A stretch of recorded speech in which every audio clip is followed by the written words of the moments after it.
This is the theBreaker.news podcast for the week of September 3rd, 2023. I'm Bob Mackin, publisher of theBreaker.news and host of the theBreaker.news podcast. Welcome to edition number 306, and happy Labor Day. The Breaker is your source for news, opinion, and analysis about British Columbia issues, institutions, and influencers. Later, I'll tell you how you can support The Breaker. On this edition, headlines from the Pacific Rim and the Pacific Northwest. I award a virtual Nanaimo bar to a difference maker. And the big deal feature, sports psychologist Dr. Saul Miller, author of Winning Golf, The Mental Game, Advice to Improve Life on and off the golf course.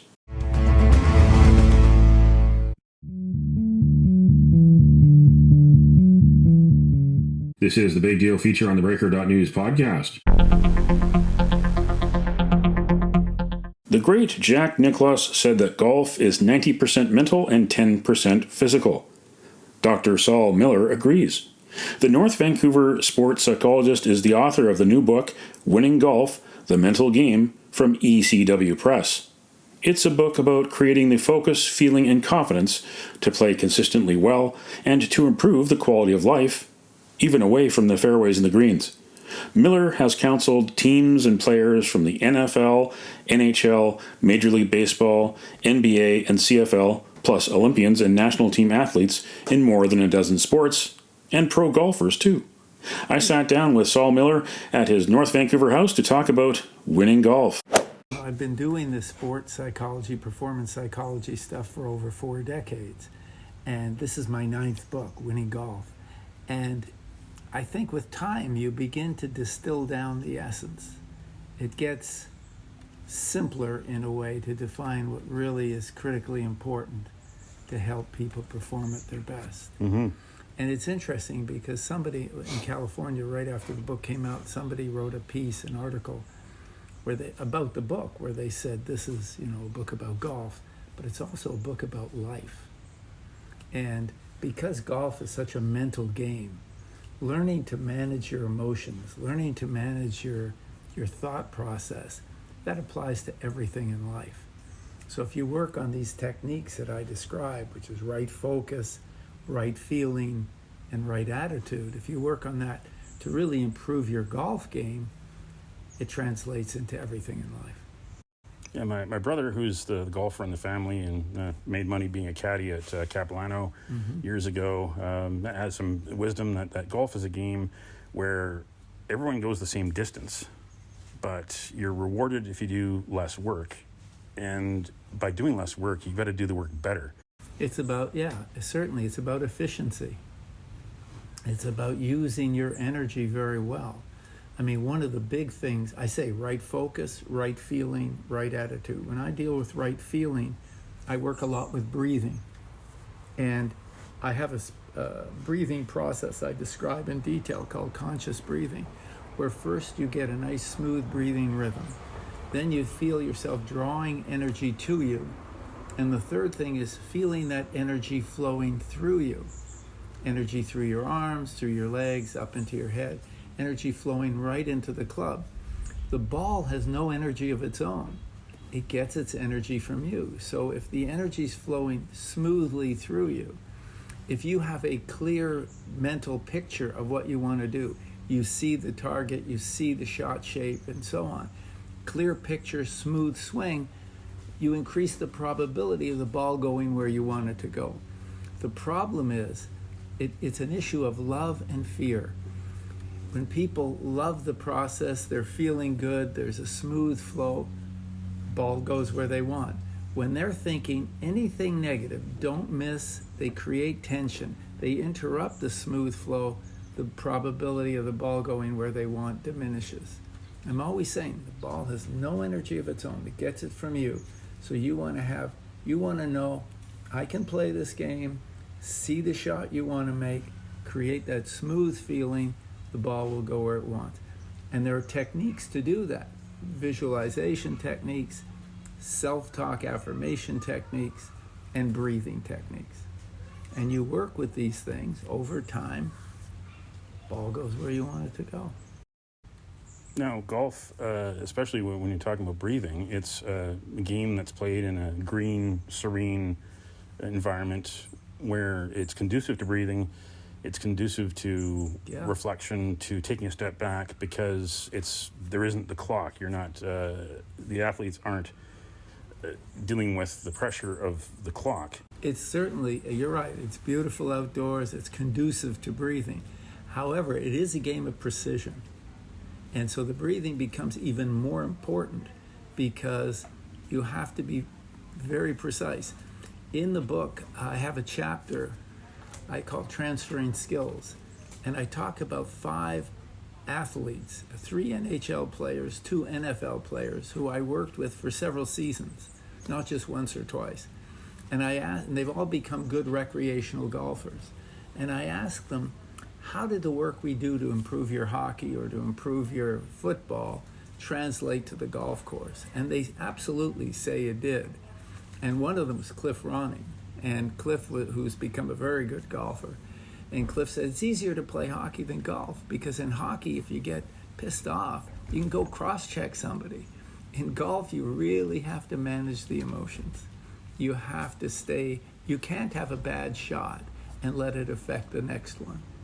So the breathing, whereas it's more conducive, you're outdoors, and in the green environment, still the precision of the sport. There's only one sport I work with that I think demands even more precision, and that is I work with Olympic shooters who have to be incredibly precise. I mean, they're shooting 60 rounds at a target that's the size of a silver dollar. And they'll shoot 60 tens, I mean, so those guys too really work with breathing to stay in the zone. If they shoot a 9, they can't allow that to affect the next shot. And it's the same in golf. So many of the people, Nancy Lopez, who I used to work with, she said, if you make a bad shot, take a breath. She said, when I was playing, I could see if the shot affected the next person. I knew I could beat her because I saw in her body language that was affecting her. So we have to, that's the shot. Take a breath, recreate that good feeling and the good focus. Another difference of golf, although it shares it with tennis, for instance, singles tennis, is it's a solitary game where it's on the shoulder of the athlete. The athlete doesn't have, as you say, they don't have an opponent to take their emotions out against. They also don't have teammates who can help rescue them, who can assist if they've made a mistake, who the athlete can assist the other teammates to excel. They're not surrounded by people on the field of play who can help. They're solitary. It's on their shoulders.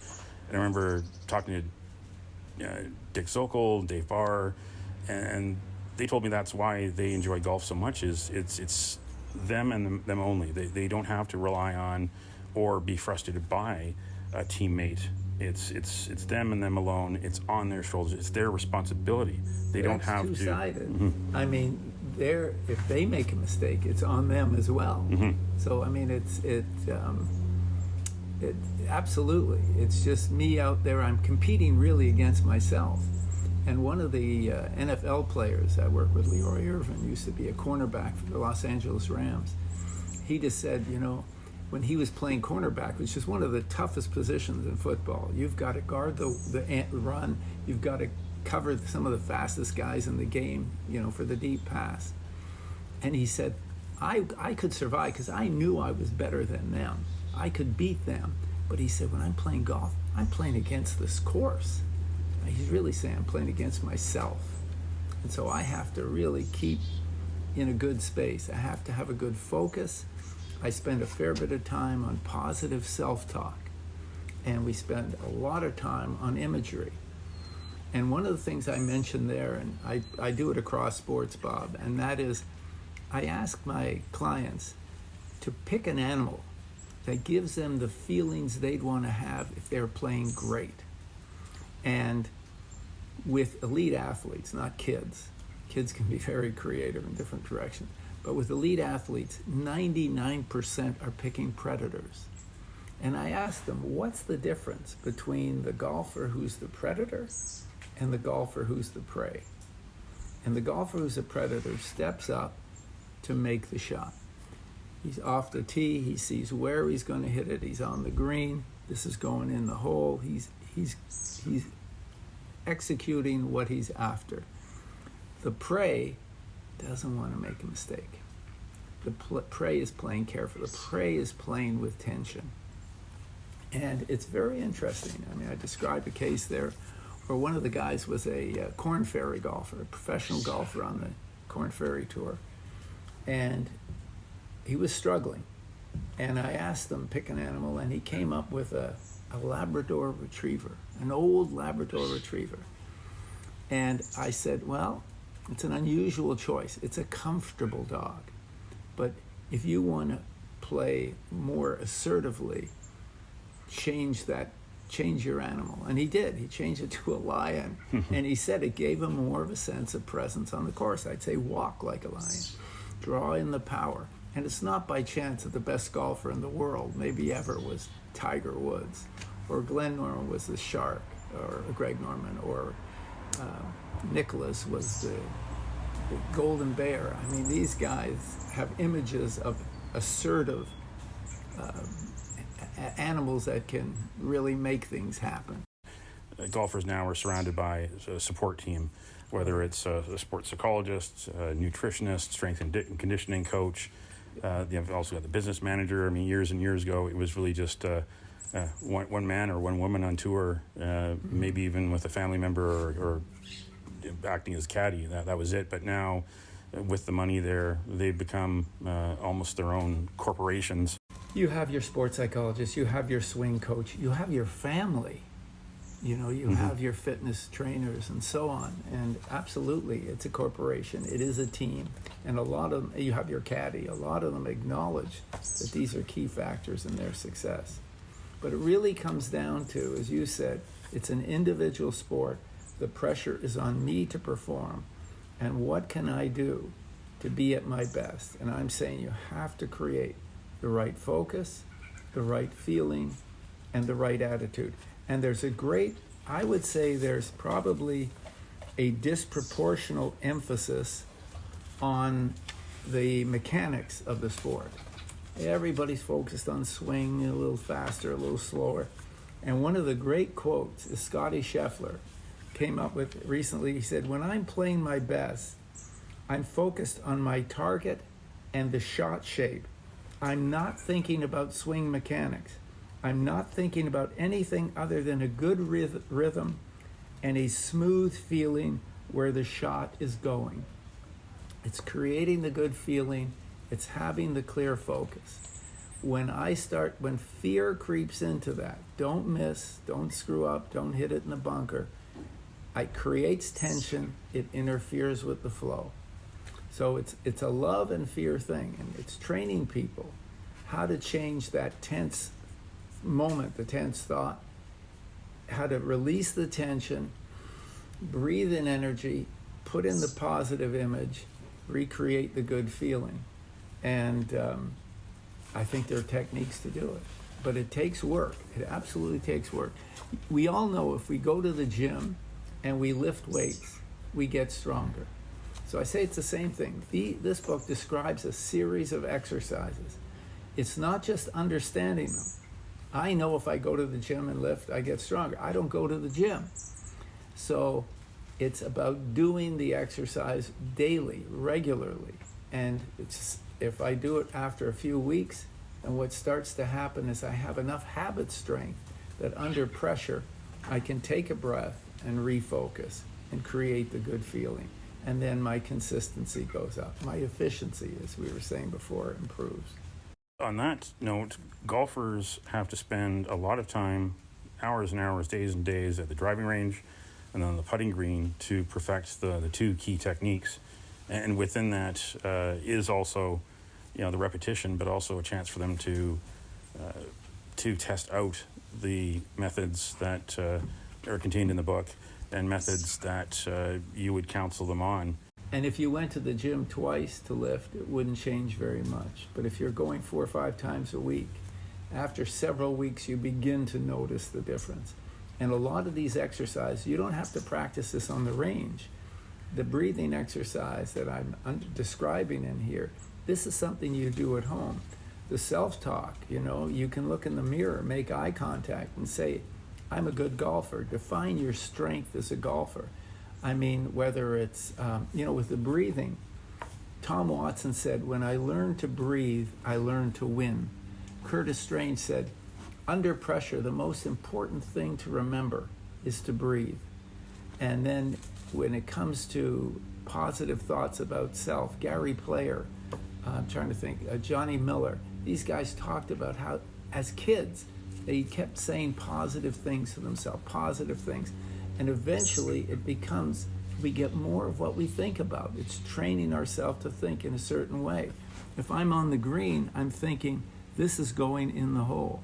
Of course, I have to have a good stroke technique, but it's believing, it's not thinking, don't miss. It's thinking, this is going in the hole. It's seeing the shot rolling toward the cup, dropping in. Creating the thought, the image, and then the feeling that goes with it. And it takes training.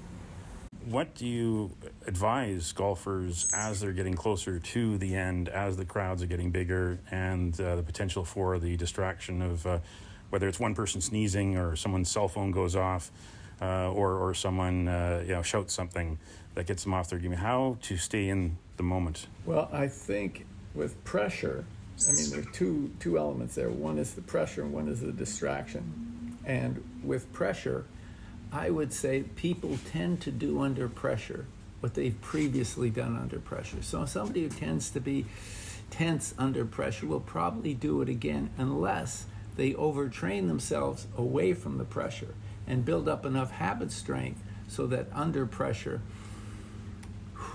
they take a breath and they have more control. When I work with breathing, one of the things I work with is just the rhythm of the breath. And I say the breath is like waves in the ocean. And the waves can help you to stay more calm and strong. So if I've spent hours doing this, eventually, it's like a meditation, Bob. I'm less affected by what's out there. And as for distraction, it's kind of similar in a way. I have a technique I call the release reflex, which is like, if I notice I'm tense, I notice I'm focused on what's around me. When I notice that, I work at releasing tension, breathing in, drawing the energy back to me, and then putting in a positive thought. I can handle it. The release reflex is release the tension, draw the energy to you, put in a positive thought. And it becomes, again, it's like a practiced habit. And people who are less affected, I work with a lot of situations. If we think of hockey, completely different thing. I work with every year 3-4 young guys who get invited to NHL camps. And they walk into the camp and they look like, wow, he's big and he's fast and he's a first round pick. And as soon as they do this, they're giving their power away. And I say it's human nature to do it, but when you notice that, breathe in, bring the power back to you, put in the positive thought, I can handle this. Why are you there? I'm a good player. So it's training yourself to do these things, and the more reps you do, the more it's there for you under pressure. Mm-hmm. Somebody coughs, somebody yells out something, this thing recently where they yelled out when Homa was putting, they were yelling, don't miss the putt. Some guy had a bet up in this crowd.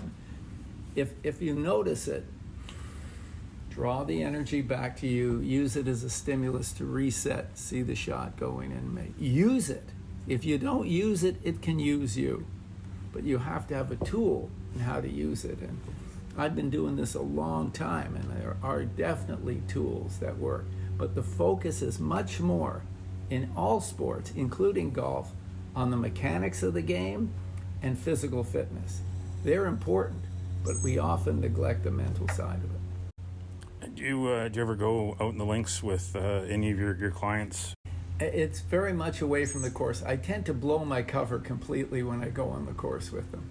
I mean, if I was watching them, it's one thing.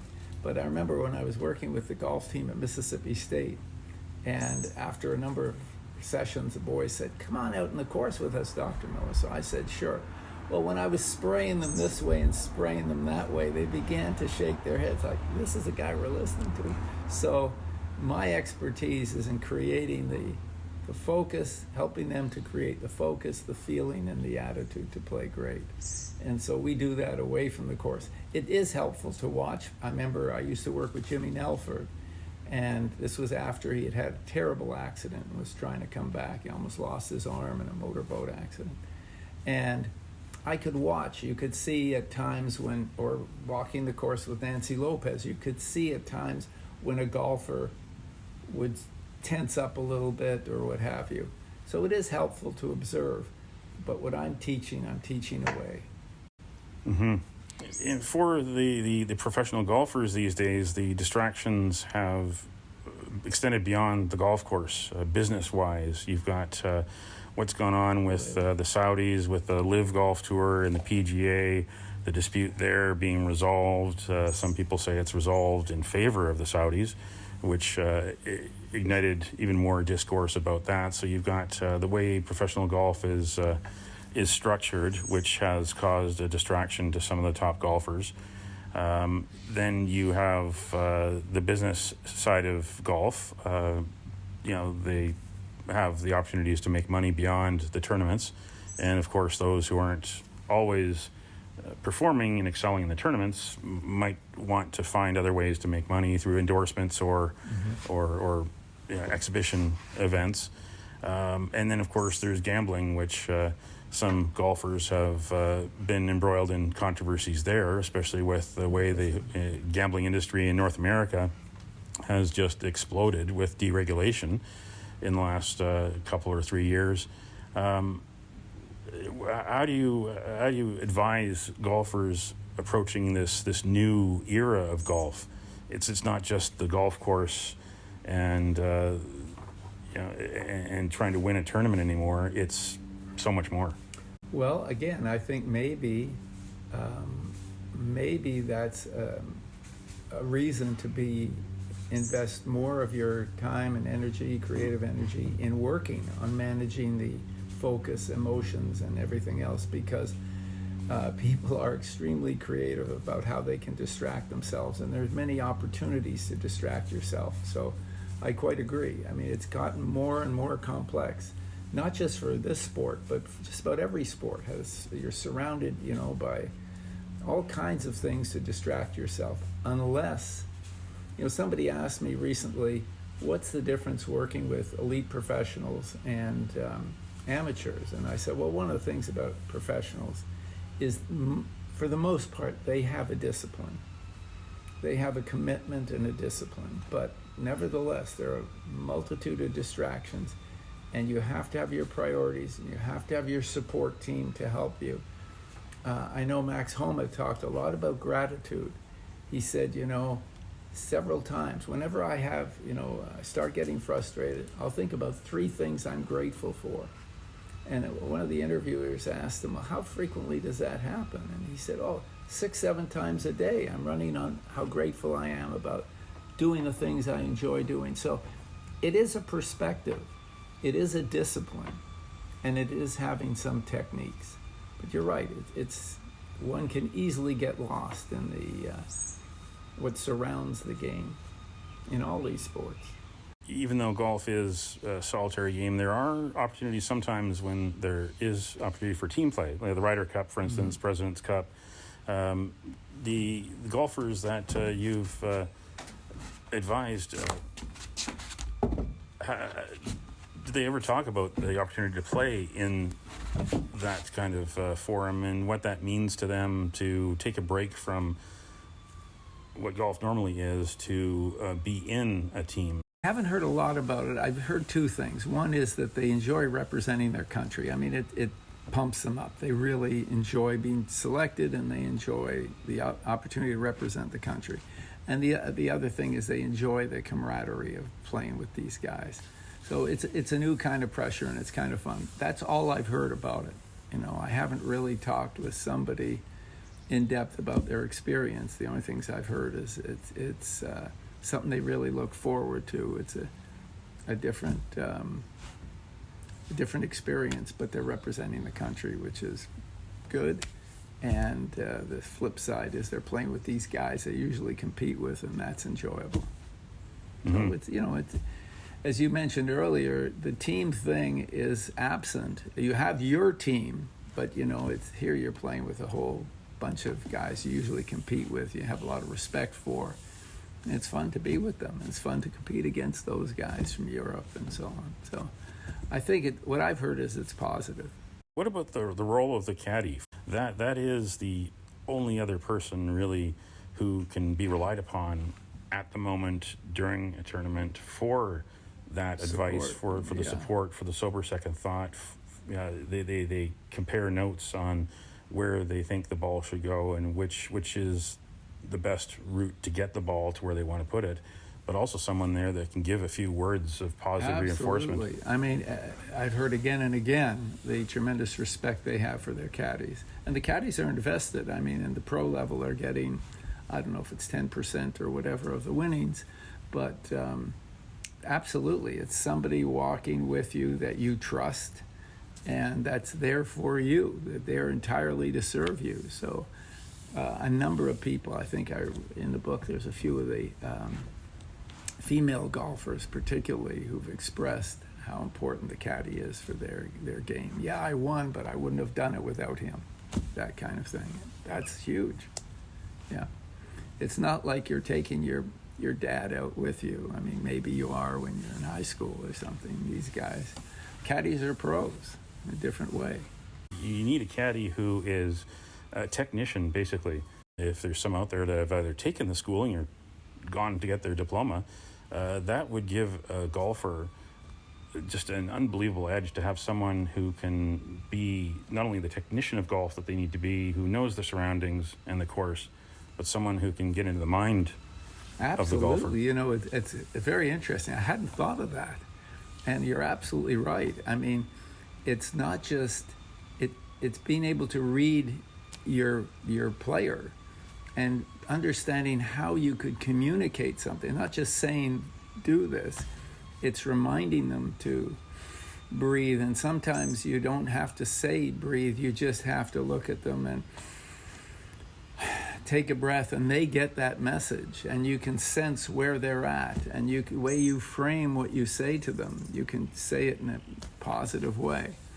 So often somebody says try. The word try creeps into it, and try is loaded with tension. I love the saying that Nike has. This it's one of the great sayings in sport, is just do it. But how we communicate. So you're right. I mean, if a caddy really took the Winning Golf, the mental game course, they read the book, and it might help them to improve the communication, their ability to read their golfer and communicate more effectively, for sure. Good thought. Fundamentally, it's love and fear. And part of love is loving yourself. And I really believe if you're feeling good about yourself and your game, you're going to perform better. Loving yourself, the easiest way to love yourself is take a breath. And then it's saying something positive to yourself. I can handle this, or stay smooth, and see the shot, and so on. So that feeling of love, the question becomes, how do I transfer angst, doubt into the good feeling? And that's what we talk a lot about in the book, changing fear into love. Love is power. And I think, down the road, I may have to do a book on on just about love and fear, because it's about everything. As I said, I think at the outset, when the book first came out and I was in California, they did an article on how this is a book about golf, but it translates to everything we do in life. And that's the wonderful thing about this game. It really is, it's a game of life. It's me playing this game against the golf course, and me managing my thinking and managing my feelings and creating the mental picture and doing what I plan to do. Thank you. Thanks for the interview. That was Dr. Saul Miller, sports psychologist and author of the book Winning Golf, The Mental Game, from ECW Press. His website is saulmiller.com. That's SAUL, Miller with an E.com. What do you think? Email Bob at theBreaker.news.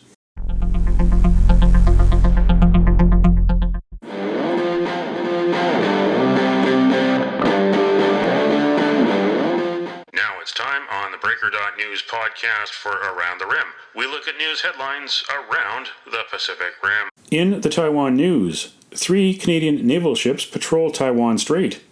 Halifax-class frigates HMCS Ottawa and HMCS Vancouver and the supply ship Asterix departed the west coast of Canada in mid-August and arrived at Japan's Yokosuka port on August 28th.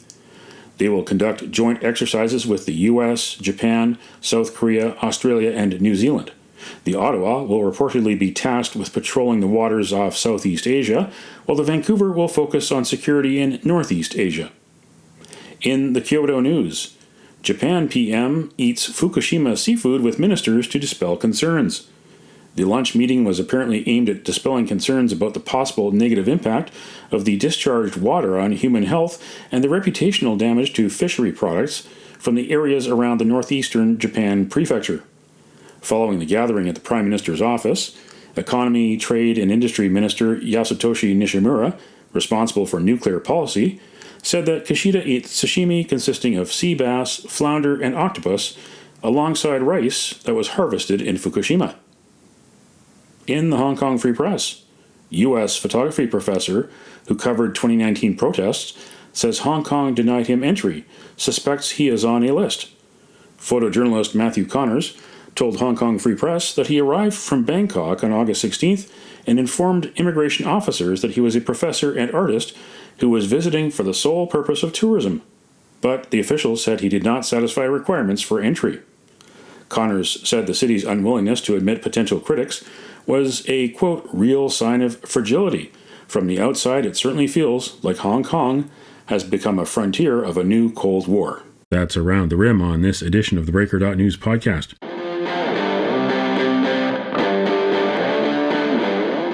Now it's time on the Breaker.news podcast for Cascadia Calling. We look at news headlines around the Pacific Northwest. In the Oregonian, Oregon Ethics Commission investigates Shemaiah Fagan's spending on hotels, plane trips, rental cars as Secretary of State. The commission voted 7-0 to delve into whether Fagan used her public office for her personal gain or the personal gain of a relative or household member. An Oregonian investigation in June found tens of thousands of dollars in questionable spending and possible double-dipping by Fagan while she was the state's second-in-command between January 2021 until her resignation in May 2023. In the Seattle Times, fentanyl gets into Washington in any manner you can think of. Court records from cases in Kent, Spanaway, and Marysville demonstrate how a sophisticated network of international drug trafficking organization operatives manufacture, transport, and distribute fentanyl in Washington. In one case, a package labeled furniture parts, but contained dyes for use in pill presses, went from China to Marysville. Investigators also found finished M30 pills packaged in large brick-shaped bundles that they believe were manufactured in Mexico and then smuggled into the U.S. In the Times Colonist, man arrested in connection with 4 arson fires in Victoria and Saanich. Edwin Singh, 42, is charged with setting 3 fires on Government Street in June and July and another in Saanich in August. Fires were set at a loading dock, loading zone, car rental business, and auto dealership. That's Cascadia Calling on this edition of the Breaker.news podcast. Don't matter what color you are, 'cause love will conquer hate, so you won't stand alone, you won't stand alone. The virtual Nanaimo Bar, brought to you by Spruce Hill Contracting. Every week we end the Breaker.news podcast on a tasty note by awarding the goodness of a virtual Nanaimo Bar to people making a difference. A virtual version of the province's favorite dessert bar goes this week to all the folks seeking a cure for Parkinson's disease and those who are helping improve the lives of people living with Parkinson's. The annual Parkinson Superwalk is happening around BC on September 9th and 10th. Go to parkinson.ca to find out how you can walk and where you can walk and how you can donate. You can nominate someone for a virtual Nanaimo Bar. Send me an email to bob@theBreaker.news. Spruce Hill Contracting, custom homes and renovations. Find more information at sprucehill.ca. These rich men know the rich men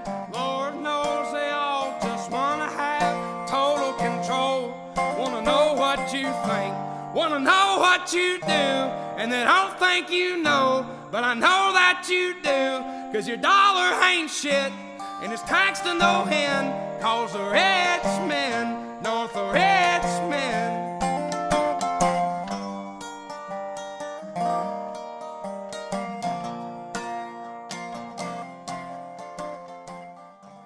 That's it for the Breaker.news podcast for the week of September 3rd, 2023. I'm Bob Mackin. Thanks for joining me. Did you know that on the 3rd of September in 2016, the US and China, the world's biggest carbon emitters, ratified the Paris Climate Agreement? Meanwhile, we're in 2023 and China is approving new coal plants at the rate of about 2 per week. Now you know. Send me your feedback, send me your story ideas to Bob at theBreaker.news. Bookmark theBreaker.news. You can also find us at theBreaker.ca. Sign up for the email newsletter and get updates to your inbox. I emphasize this because, well, you can't see us on Facebook if you're logging in from Canada. And if you're unhappy with Bill C-18 and the Liberals' policies with regard to social media, write a letter to the Prime Minister. It won't cost you anything. But for news as it happens, you can also visit The Breaker News on Twitter. And you can support The Breaker for as little as $2 a month. For more information, go to patreon.com/TheBreakerNews. That's patreon.com/TheBreakerNews. Happy Labor Day. Until next week.